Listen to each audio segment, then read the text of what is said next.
আসসালামু আলাইকুম এভরিওয়ান। আজকে আমি খুব সহজে আপনাদের স্যান্ডউইচ বানিয়ে দেখাবো, তাও চিকেন স্যান্ডউইচ। একদম রেস্টুরেন্টের মতো খেতে খুবই ইয়ামি হবে। তো আমি এখানে চিকেন কিন্তু আদা দিয়ে সিদ্ধ করে তারপর ছাড়িয়ে নিয়েছি। তারপর দিয়ে গাজর, শসা, মরিচ কুচির ভিতরে আমি গোলমরিচের গুঁড়া দিয়ে দিয়েছি। তারপর আমি চিকেনটা দিয়ে দিলাম। আর ছিল ধনেপাতা কুচি। এবার দিয়ে দিচ্ছি টমেটো সস, তারপর দিয়ে দিচ্ছি মেয়োনিজ।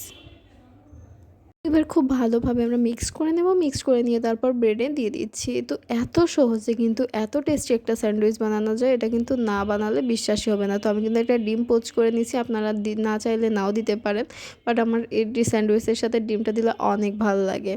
তো এবার দেখুন আমি ছেঁকে নিচ্ছি একটা তাওয়াতে। আপনারা এইভাবে ছেঁকে নেবেন, তাহলে কিন্তু খুবই মুচমুচে একটা ফ্লেভার আসবে, খুবই মজা হবে। এই স্যান্ডউইচটা খাওয়ার পর তো আমাদের বাসার সবাই ফ্যান হয়ে গেছে। আমার হাতে স্যান্ডউইচ কিন্তু সবাই অনেক বেশি পছন্দ করে। দেখুন এবার আমি মাঝখান থেকে কেটে সার্ভ করে দিয়েছি। কতটা টেস্টি হয়েছে দেখুন, দেখেই ডিলিশিয়াস লাগছে অনেক বেশি। আশা করি এই রেসিপিটা আপনাদের অনেক ভালো লেগেছে। ভালো লাগলে অবশ্যই আমার চ্যানেলটাকে সাবস্ক্রাইব করবেন আর পাশে থাকা বেল আইকনটি অন করে দেবেন, আর ভিডিওতে একটা লাইক দিতে একদম ভুলবেন না।